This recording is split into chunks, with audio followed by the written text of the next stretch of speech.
avec Babou, magasin discounter de vêtements, déco et équipements de la maison.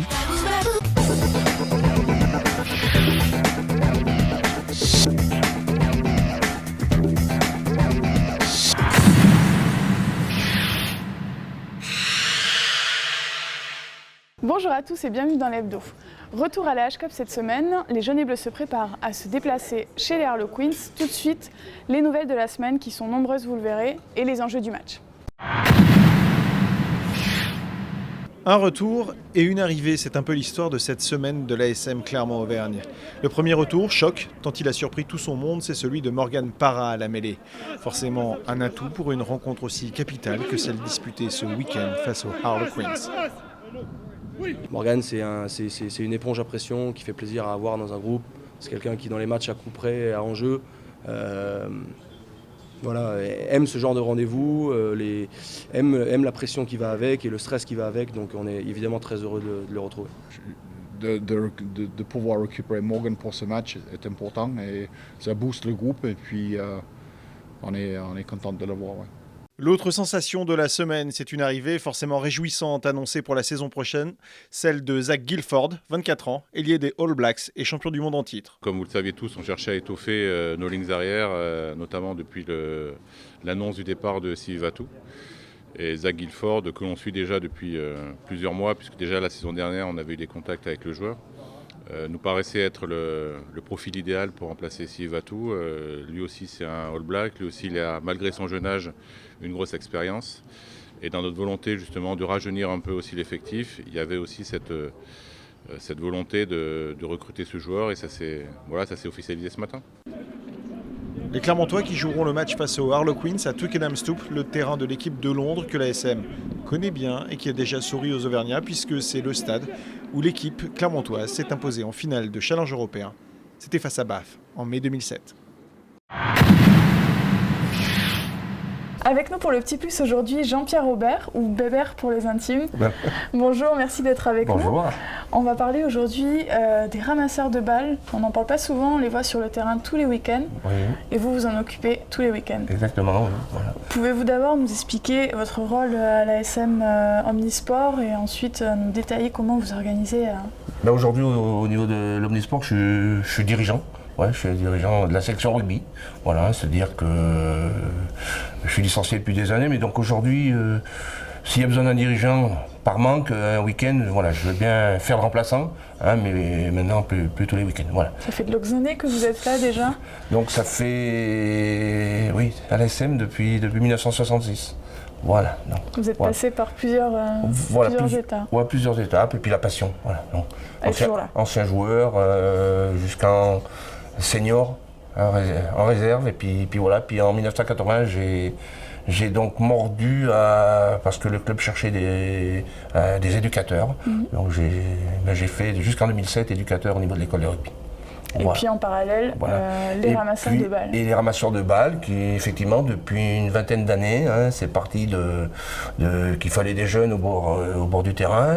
Et puis la structure, le professionnalisme a fait que, voilà, moi aussi j'ai mis une structure en place. Et donc à chaque match, soit les jeunes du club, hein, de l'association, ou soit des clubs de la région qui demandent à être invités. Et puis, ce sont tous des clubs de rugby et vous organisez leur venue. Voilà, donc par rapport à leur demande, je regarde le calendrier et nos disponibilités, puis à partir de là, on prend contact et puis voilà, on fait... Et le jour de match, comment ça se passe du coup ? Il faut préparer ses enfants donc qui les jours n'ont de pas match, toujours fait ça il déjà. y a le jour de match, il y a un petit peu la semaine, le matin du match. La semaine c'est par rapport au nombre d'enfants qui vont venir, des accompagnateurs, et le lundi c'est de commander la petite collation.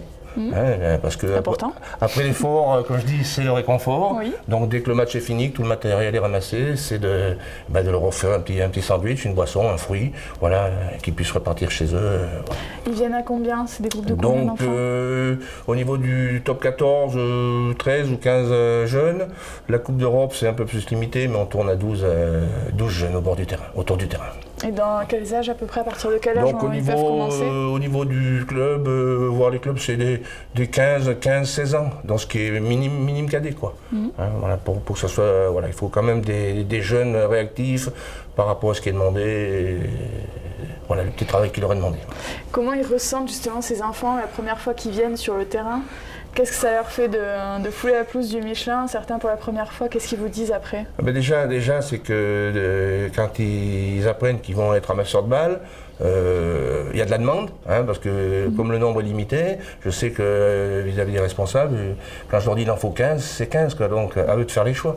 Mais c'est vrai que voilà, il y a toujours des sureffectifs. Par contre, quand ils arrivent le jour de match, donc ils arrivent ici dans le vestiaire, ils sont ils se demandent un petit peu ce qui va leur arriver. À quelle sauce ils vont être mangés. Voilà, à quelle sauce ils vont être mangés.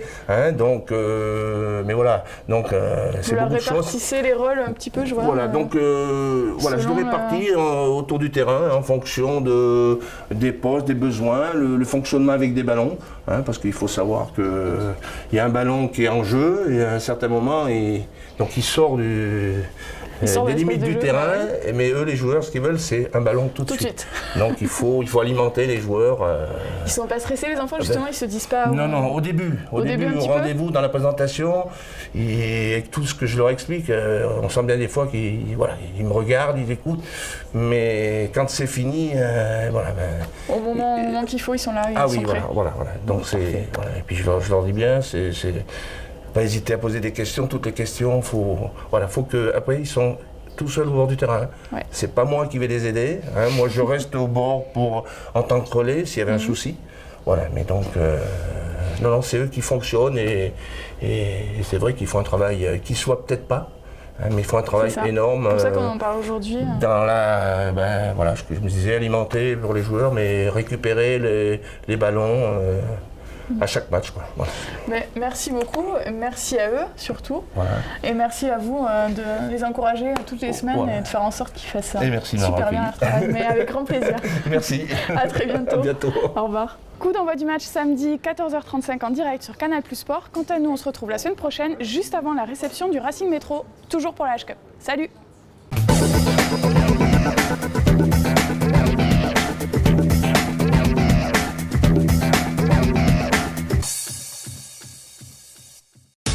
Avec les magasins Babou,